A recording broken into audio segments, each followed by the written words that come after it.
আসসালামু আলাইকুম সম্মানিত দর্শক, সম্মানিত উপস্থিতি, সম্মানিত অডিয়েন্স। আমি আপনাদের যে বইটা দেখাচ্ছি, বইটা হচ্ছে লেখক মাওলানা আব্দুর রহমান রহিম রহমতুল্লাহ আলাইয়ের দিন প্রতিষ্ঠায় অংশগ্রহণ সবার জন্য ফরজ। বইটা অবশ্য সবাই কিনবেন এবং পড়বেন, ইনশাআল্লাহ তা জানতে পারবেন আসলে আকিমুদ্দিন দিন প্রতিষ্ঠা করা সবার জন্য কতটুকু গুরুত্ব। এই বইটা আসলে আপনারা পড়লেই বুঝতে পারবেন। আসলে অনেকে সময়ের বিষয় বা সময়ের না থাকার জন্য কোরআন শরীফ পড়তে পারেন না বা কোরআন শরীফ পড়ার সময় পান না। অনেকে কোরআন পড়েন কিন্তু অর্থ দেখেন না, অর্থ বোঝেন না। আপনাদের অনুরোধ জানাবো, আসলে এই দিন প্রতিষ্ঠার অংশগ্রহণ সবার জন্য ফরজ। এই বইটা যদি পড়েন অবশ্যই আপনারা জানতে পারবেন আসলে প্রতিটি মানুষকে আল্লাহ পাক সুবহানাহু ওয়া তাআলা সৃষ্টি করেছেন তার ইবাদত করার জন্য, আল্লাহর জমিনে আল্লাহ দিন প্রতিষ্ঠা করার জন্য, এবং সেই আল্লাহর নির্দেশনা অনুযায়ী সমাজ চলবে, রাষ্ট্র চলবে, সব কিছু চলবে। কিন্তু সেই ব্যবস্থা যখন আমরা পরিবর্তন করে মানুষের তৈরি করা নিয়ম নীতি পদ্ধতি দিয়ে আমরা রাষ্ট্র চালাচ্ছি, সমাজ চালাচ্ছি, পরিবার চালাচ্ছি, তখন আমাদের যে সমস্যার সৃষ্টি হয়ে গেছে, সমাজে বিশৃঙ্খলা অবস্থা সৃষ্টি হয়ে গেছে। কেন হয়েছে?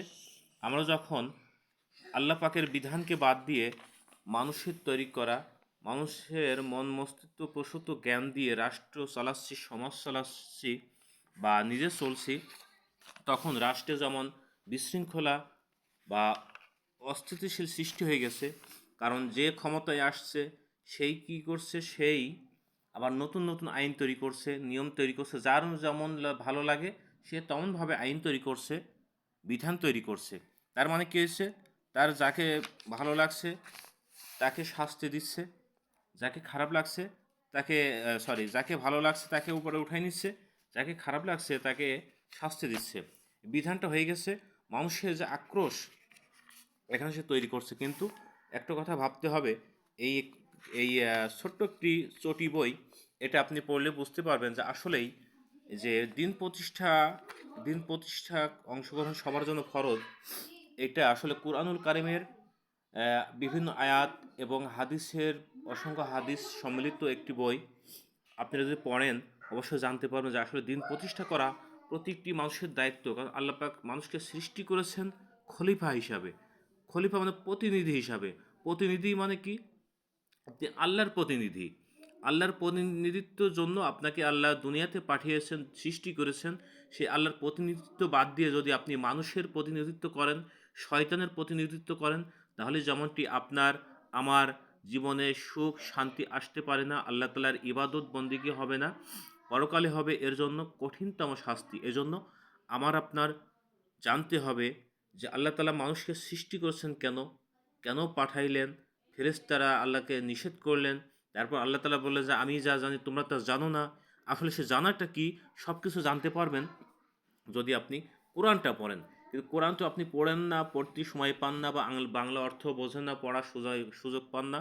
এজন্য সহজ পদ্ধতিতে আপনি যদি সুযোগ পান এই বইটা পড়বেন, ইনশাআল্লাহ জানতে পারবেন যে আপনার দিন প্রতিষ্ঠা করা আপনার কতটুকু দায়। পৃথিবীতে যত নবী রাসূল আসছে, আল্লাহ তাআলা পাঠিয়েছে, সকল নবী রাসূলের দায়িত্ব ছিল আল্লাহর জমিনে আল্লাহর দিন প্রতিষ্ঠার জন্য। তারা পৃথিবীতে আসছেন এবং আল্লাহ পাঠিয়েছেন সকল নবীকে। আল্লাহ তাআলা পাঠিয়েছেন তার কওমের কাছে শুধুমাত্র তার ইবাদত করার জন্য। কিন্তু আমরা সেই মানুষ আল্লাহ তাআলার ইবাদত বাদ দিয়ে আমরা শুরু করছি for the people, of the people, by the people. এক কথা সকল ক্ষমতার মালিক জনগণ। জনগণকে আমরা ক্ষমতার মালিক বানিয়ে নিয়েছি।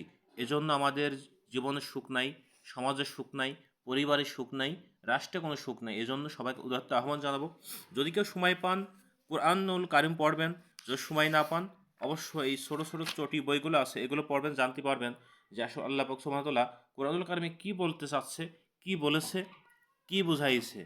আপনাদের উদাত্ত আহ্বান জানিয়ে আজকের মতো শেষ করছি। সর্বশেষ একটি আয়াত আপনার জানাচ্ছি যে আল্লাহ তাআলার নাজিলকৃত বিধান যদি আপনার ফয়সালা না হয়, তাহলে আল্লাহ তাআলা বলছে আমার নাজিলকৃত বিধান দিয়ে যারা ফয়সালা করে না তারাই কাফের, তারাই জালেম, তারাই ফাসেক। অতএব আপনি ইসলামী রাষ্ট্রীয় ব্যবস্থা ছাড়া মানুষের তৈরি করা রাষ্ট্রীয় ব্যবস্থা যদি প্রতিষ্ঠা করেন, তার জন্য আপনার হতে পারে ইমানই থাকবে না, কুফরি হবেন, কাফের হবেন, জালেম হবেন, ফাসেক হবেন এবং